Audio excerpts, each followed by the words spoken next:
For most of human history, there was no such thing as clean water. No filters, no chlorine, no bottled anything. If you were thirsty, you drank from whatever was nearby. A river, a pond, a puddle left over from last week's rain. Sometimes water that animals had already been standing in. And yet humanity didn't just survive that. We built entire civilizations on top of it. So how did people drink water that would put most of us in a hospital bed today and just keep going? The answer isn't that ancient humans had some kind of superhuman immunity. It's a lot stranger and a lot more interesting than that. It's easy to forget how recent clean water actually is. Large-scale water treatment and filtration have really only existed for about the last 150 years. Before that, for roughly 300,000 years of human existence, people drank directly from natural sources. Rivers, lakes, wells, springs, whatever was closest to where they lived. And contaminated water absolutely did kill people. Waterborne illness was one of the leading causes of death for most of human history, particularly among children. This is important to say clearly up front, because the story here isn't that ancient humans had some secret trick that made bad water harmless. Plenty of people got sick, plenty of people died, but enough people survived, generation after generation,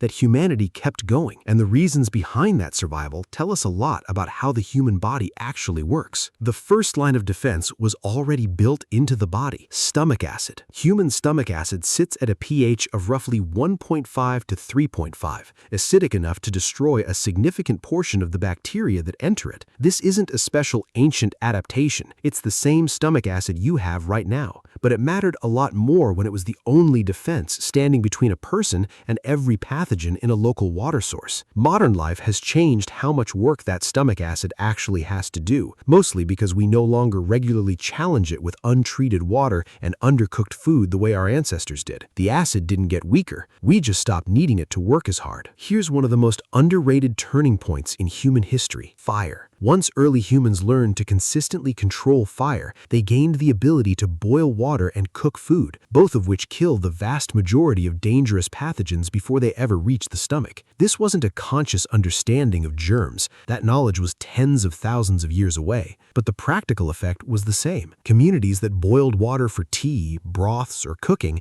even without knowing why it helped, got sicker less often than communities that didn't. Over enough generations, cultural practices around fire and food preparation became one of humanity's first real public health interventions, discovered entirely through trial, error, and pattern recognition passed down through oral tradition. Fermented beverages played a bigger role in human water safety than most people realize. Early beers, wines, and fermented drinks across many ancient cultures weren't purely recreational. The fermentation process itself lowers pH and produces alcohol, both of which suppress the growth of many harmful bacteria. In some ancient cities, weak fermented beverages were consumed daily, partly because they were often safer to drink than the local water supply. This wasn't understood scientifically at the time, but the outcome was consistent. Populations that regularly drank fermented beverages alongside water often experienced fewer waterborne illnesses than those that didn't. This is where things get genuinely fascinating. The human gut hosts an enormous community of bacteria, fungi, and other microorganisms that develop over a person's lifetime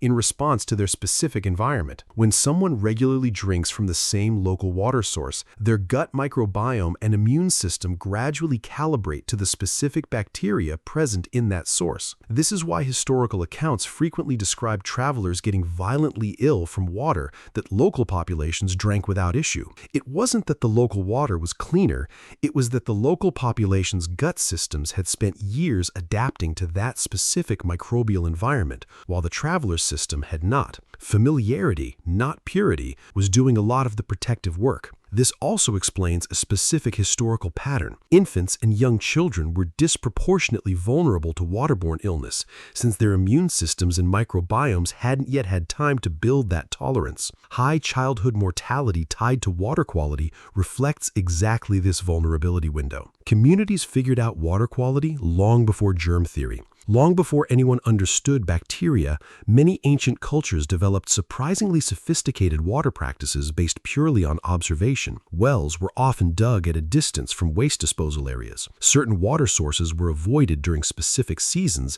based on generations of experience with when people got sick. Some cultures used charcoal, sand, or cloth as basic filtration, not because they understood microbiology, but because they'd noticed that filtered water made people sick less often. This kind of practical, observation-based knowledge is easy to underestimate today, but it represents generations of careful pattern recognition, refined and passed down long before anyone could explain the biological reason behind it. Here's the part of this story that rarely gets mentioned. Humans didn't out-evolve dirty water the way some animals did. Compare this to a dog whose stomach acid is roughly 10 times more acidic than a human's, giving it a much stronger built-in defense. Humans took a completely different evolutionary path. Instead of developing an extremely aggressive gut environment, human evolution favored a more energy-efficient digestive system, in part because we solved contamination externally through behavior, fire, fermentation, water source selection, rather than internally through brute biological force. This is a trade-off, not a weakness.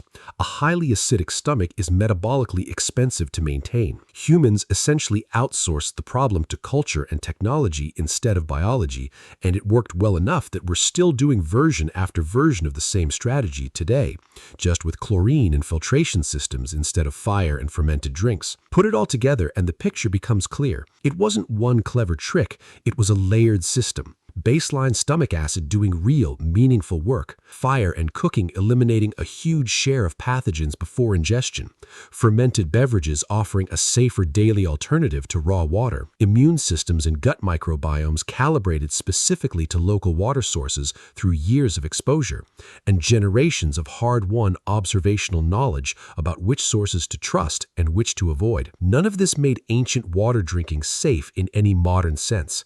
People still got sick. People still died, especially children and travelers moving into unfamiliar territory. But the system was good enough, consistently enough, that humanity survived hundreds of thousands of years without a single water treatment plant.